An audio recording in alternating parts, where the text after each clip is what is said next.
Once again hello दोस्तों, इस second video में इसी फंक्शन को मैंने अभी डिफाइन करा था अपने फर्स्ट वीडियो में 1/x फंक्शन में। Now this time we will discuss about 1/x²। तो आप देखेंगे ओवरऑल इस आईआईटी के लेक्चर में मेरा सेकंड कॉन्सेप्ट 1/x का स्क्वायर हम उसको सॉल्व करेंगे और दोनों में डिफरेंस देखेंगे और क्विक समझेंगे। अगर आपने मेरा वीडियो देखा है तो ये वीडियो उससे शॉर्ट होगा और ये जल्दी से समझ में आ जाएगा कि इसमें हम लॉजिक क्या अप्लाई कर रहे हैं, कॉन्सेप्ट्स का इस्तेमाल कर रहे हैं। तो इसके डेटा के अंदर हम कोई चेंज नहीं करते हैं, हम इसको आगे देखते हैं इसमें क्या चेंज हो सकता है। तो देखिए यहाँ से मैं डोमेन और यहाँ से मैं रेंज हटाऊँगा और हम देखते हैं क्या हमें चेंज मिलेगा। ये पूरा डेटा मैंने यहाँ से रिमूव कर दिया।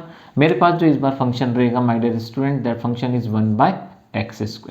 अब आप देखिए x² में आप सब कुछ सब्स्टिट्यूट कर सकते हैं। अदर आप देखिए रेशनल फंक्शन पढ़ रहे हैं, डिनोमिनेटर 0 नहीं हो सकता। इसका मतलब क्या होगा, x² में r आएगा लेकिन 0 यहाँ पे यूज़ नहीं होगा।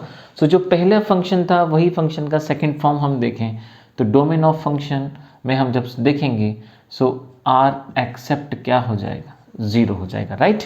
अब रेंज की हम बात करेंगे बाद में, सबसे पहले हम बात करते हैं इसकी ज्योमेट्री के बारे में। तो देखिए अगर मैं आपसे ये कहता हूँ कि इसके अंदर मैंने 1/x² के अंदर अगर मैंने x = 1 सब्स्टिट्यूट करा my dear students, only 1, if I substitute 1, हम देखेंगे इसके इक्वल्स टू में जो y है, आप जानते हैं इसके इक्वल्स टू में y होता है, उसका आंसर भी कितना आएगा, 1 आएगा।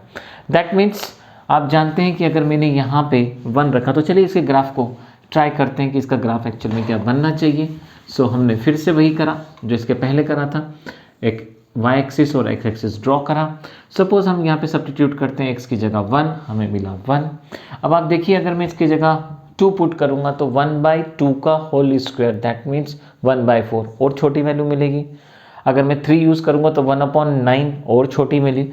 दैट मीन्स x जब मूव करेगा इन्फिनिटी प्लस की ओर, देन हम बोल सकते हैं y मूव करेगा कहाँ, 0 की ओर। आप देखिए y ऑटोमेटिक 0 की ओर मूव करता जाएगा।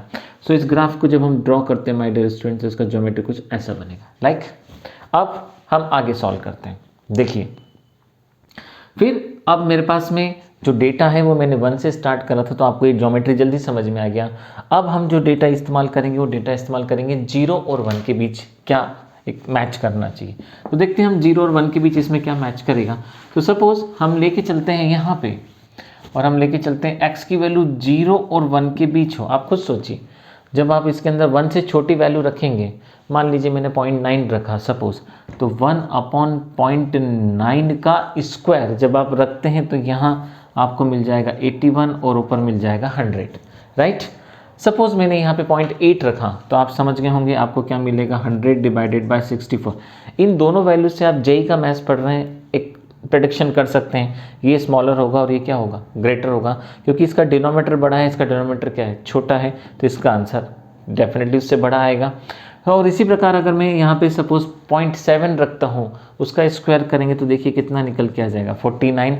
इसका मतलब ये क्लियर है कि 0 की तरफ जब हम मूव करेंगे, देखिए मैं 0 की तरफ मूव कर रहा हूँ, जैसे जैसे मैं 0 की तरफ मूव करूँगा y मूव करना कहाँ स्टार्ट कर देगा, प्लस इन्फिनिटी की ओर। तो हम इतना तो समझ गए कि ज्योमेट्री को अगर हम एक्सटेंड करें तो कुछ लाइक दिस, कुछ ऐसा ज्योमेट्री मूव करेगा।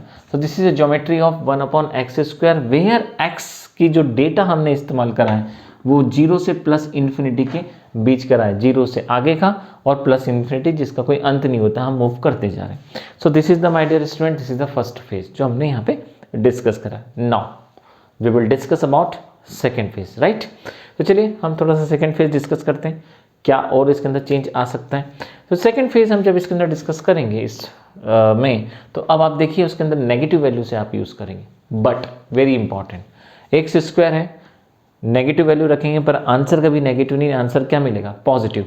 तो अगर x की value positive pay y positive है मतलब फर्स्ट क्वाड्रेंट, बट x की वैल्यू नेगेटिव पे y आप देखेंगे तो पॉजिटिव मिलेगा मतलब सेकंड क्वाड्रेंट। इसका मतलब 1/x और 1/x² के ग्राफ में बहुत चेंज आता है। 1/x का ग्राफ आपने देखा था फर्स्ट एंड थर्ड क्वाड्रेंट में मूव कर रहा था मेरे पहले वीडियो में, लेकिन जब आप इसको देखेंगे तो 1/x² देखेंगे तो वो फर्स्ट और सेकंड क्वाड्रेंट में मूव करेगा। दैट मीन्स अगर आप इस ज्योमेट्री को ध्यान से देखें, सो अगर आप इसमें नेगेटिव वैल्यू भी रखेंगे तो कोई चेंज नहीं आएगा, ग्राफ आपका कुछ ऐसे मूव कर जाएगा like this. So my dear students, आपने देखा ये मैंने ज्योमेट्री ड्रॉ करी यहाँ पे, और इस दोनों ज्योमेट्री के अंदर आप देखेंगे फर्स्ट एंड सेकंड फेज में ये 1/x² को डिफाइन करती है। अब सबसे इंटरेस्टिंग बात है इसका रेंज क्या होगा, y किसको बिलोंग करेगा। तो आप देखिए ग्राफ में फर्स्ट एंड सेकंड क्वाड्रेंट में y हमेशा पॉजिटिव होता है, नेगेटिव कभी नहीं होता। इसका मतलब ये तो तय है कि y की वैल्यू नेगेटिव नहीं जाएगी, इवन y 0 भी नहीं जाएगा। आप जितना क्लोज जा सकते हैं x की वैल्यू लेके चले जाएं, पर आपको 0 कभी नहीं मिलेगा। That mean range of function जो मिलेगा वो ओपन इंटरवल 0 से क्या मिलेगा आपको, प्लस इन्फिनिटी। सो ये आपको मिला यहाँ से डोमेन, और आपको कितना मिला, आपको मिला रेंज, राइट। अब मेरा एक वीडियो होगा डोमेन और रेंज पे, वो देखना ना बोले, जो प्योरली बेस्ड होगा सिर्फ डोमेन और रेंज वाले फंक्शंस पे, कि डोमेन और रेंज में हम अलग अलग फंक्शंस को कैसे फाइंड कर सकते हैं, उनकी डोमेन्स को। चलिए आगे बढ़ते हैं। Now we will discuss about next चीज। अब देखिए इसके अंदर भी आप देखेंगे तो असिम्प्टोट है। आप जानते हैं असिम्प्टोट एक वो लाइन होती है जहां पे हम उस लाइन के पास जाते हैं पर उस लाइन को कभी छू नहीं पाते हैं। कहने का मेरा मतलब ये कि अगर x आप देखेंगे तो मूव करेगा प्लस इन्फिनिटी की ओर, या x मूव कर रहा है माइनस इन्फिनिटी की ओर, आप दोनों तरफ देख सकते हैं। लेकिन जैसे जैसे आप प्लस की वैल्यू माइनस की वैल्यू रखते हैं, आप और क्लोज आ जाएंगे और क्लोज आ जाएंगे, लेकिन आप कभी इस लाइन को टच नहीं कर पाएंगे। इसका मतलब इस लाइन को हम असिम्प्टोट लाइन बोलते हैं। असिम्प्टोट का मतलब होता है वो लाइन जो उस कर्व के, उस ग्राफ के बहुत बहुत बहुत नज़दीक है पर उसको छुएगी नहीं।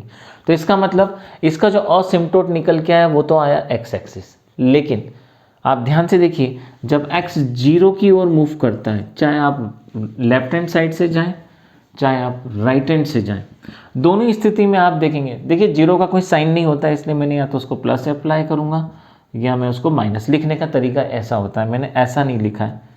ये दोनों अलग अलग चीज़ें हैं, 0 का कोई नेचर नहीं होता, राइट। सो हम देखेंगे यहाँ पे this is the negative and this is the positive. दोनों कंडीशन में आप देखिए आपका ग्राफ y एक्सिस पॉजिटिव की ओर छुएगा, उसको टच करने की कोशिश करेगा पर कर नहीं पाएगा, राइट, क्योंकि आप 0 की तरफ मूव कर रहे हैं, 0 पे नहीं जा रहे हैं। तो उस समय आप देखेंगे तो असिम्प्टोट लाइन आपको जो मिलेगी वो y एक्सिस में मिलेगी। तो अगर हम कहें इसका असिम्प्टोट क्या होगा तो हम बोलेंगे एक्सिस, जिसमें हम बोलेंगे x एक्सिस भी काउंट है और y एक्सिस भी काउंट है। तो असिम्प्टोट x एक्सिस भी है और y एक्सिस भी है। चलिए इसके हम आगे नेचर की बात करते हैं कि इसका अगला नेचर क्या होना चाहिए। अब आप देखेंगे तो जितना ग्राफ, अब इस ग्राफ को थोड़ा सा करेक्ट कर देते हैं हम, यहाँ से इसको और थोड़ा सिस्टमेटिक बना देते हैं ताकि अगले वाला कॉन्सेप्ट आपको समझ आए। अब आप देखें तो ये ऑब्जेक्ट और ये इमेज है, आप गौर से देखिए ये ऑब्जेक्ट और ये इमेज, मतलब y एक्सिस एक मिरर का काम कर रही है, तो ये सिमेट्रिकल भी होगा, right, symmetrical about y axis. आप देखेंगे तो ये y एक्सिस के भी सिमेट्रिकल होगा, ये देख सकते हैं आप, this is the symmetrical about the y axis, right. अब इसका नेक्स्ट नेचर देखें, इसका नेक्स्ट नेचर क्या है, तो देखिए x जैसे जैसे इंक्रीज होता जा रहा है y की लेंथ इंक्रीज हो रही है, आप चेक कर सकते हैं। इसका मतलब ये फेस ऊपर की तरफ मूव कर रहा है, इंक्रीजिंग फंक्शन है। लेकिन जैसे जैसे यहाँ पे x और इंक्रीज होता जाता है ये और डिक्रीज होता जा रहा है, इसका मतलब ये दोनों नेचर रखता है। मोनोटोनिसिटी चेक है इसकी दोनों है, नाइदर इंक्रीजिंग नॉट डिक्रीजिंग। सो आप देख सकते हैं ये इंक्रीज कहाँ से कहाँ तक हो रहा है, तो आप देखेंगे इन्फिनिटी -2 0, हम इसको ऐसा भी लिख सकते हैं, इंक्रीजिंग होगा ऊपर की तरफ जाएगा, लेकिन इन्फिनिटी 0 तक की तरफ जाएगा जब, तो वो क्या हो जाएगा, आप देखिए डिक्रीजिंग हो जाएगा, राइट। इसका मतलब हम क्या सकते हैं, सिमेट्रिकल अबाउट y एक्सिस हो गया, इंक्रीजिंग हो गया, डिक्रीजिंग हो गया, मतलब नाइदर इंक्रीजिंग और नॉट डिक्रीजिंग। अब सबसे इंपॉर्टेंट बात, इसका मैक्सिमम और मिनिमम क्या होगा। आप छोटी से छोटी वैल्यू नहीं निकाल सकते हैं क्योंकि असिम्प्टोट जब भी आता है तो सबसे छोटा नहीं मिल सकता, इम्पॉसिबल है। और इस बार तो दोनों ही हैं, तो ना छोटा मिलेगा ना बड़ा मिलेगा। इसका मतलब जब हम देखेंगे इसका मैक्सिमम और मिनिमम पॉइंट क्या होगा, तो देखिए इतने सारे नेचर निकालने के बाद हम देखेंगे no maximum and no minimum, right. So ना तो आपको इसके अंदर मैक्सिमा मिलेगा माय डियर स्टूडेंट्स, और ना ही इसके अंदर आपको मिनिमा मिलेगा, राइट। सो आपने देखा no maxima and no minima, this is the concept of this function. So overall हमने देखा इसका, हमने जो नेचर फाइंड करा। अब हम देखें इसका एक नेचर इवन फंक्शन। इवन का मतलब होता है पॉजिटिव वैल्यू पर पॉजिटिव वाई, लेकिन नेगेटिव वैल्यू पे सेम वाई, वाई का रिपीट होना, 0 से आगे और 0 से पीछे। तो आप देखेंगे एक ही इवन फंक्शन होगा। सो हम इसका जब नेक्स्ट डिस्कस करेंगे तो that is called even function. और इवन फंक्शन में आप देखेंगे तो किसको डिफाइन करने का तरीका f प्लस एक्स में भी और माइनस में भी आपस में क्या होगा, इक्वल होगा। So the geometry is that is the even function geometry, right.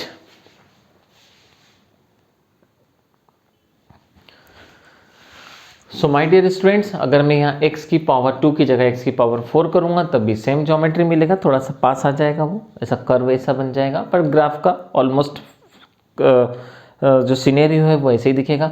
अगर मैं 1/x की पावर 6 करूंगा तब भी सेम मिलेगा, 1/x की पावर 8 करूंगा तब भी सेम मिलेगा। तो ओवरऑल अगर मैं आपसे कहूं कि मैं इस फंक्शन को अगर ऐसे डिफाइन कर दूं 1/x की पावर 2n, जहाँ पे n इज अ एलिमेंट, हम बात कर रहे हैं नेचुरल नंबर, जो नेचुरल नंबर को डिफाइन कर रहा हूँ यहाँ पे, तो आप देखेंगे क्या मिलेगा, एग्जैक्ट आपको सेम ज्योमेट्री मिलेगा। इसका मतलब आपको स्क्वायर नहीं पढ़ाया मैंने, आपको x की पावर 4 भी बताया, x की पावर 6 है, x की पावर 8 है। ओवरऑल आप देखेंगे तो उसके अंदर आपको ऑलमोस्ट यही नेचर आपको देखने को मिलेगा, जो जेईई के अंदर इस तरह के क्वेश्चंस हम जब मिक्स फंक्शंस पढ़ते हैं तो बहुत काम आते हैं हमें, राइट। तो चलिए आज के वीडियो में इतना मेरे दोस्तों, अगला हम डिस्कस करेंगे मेरे नेक्स्ट वीडियो में इरेशनल ग्राफ ऑफ फंक्शन का। ये रेशनल था, हम मेरे नेक्स्ट वीडियो में इरेशनल डिस्कस करेंगे। Bye bye.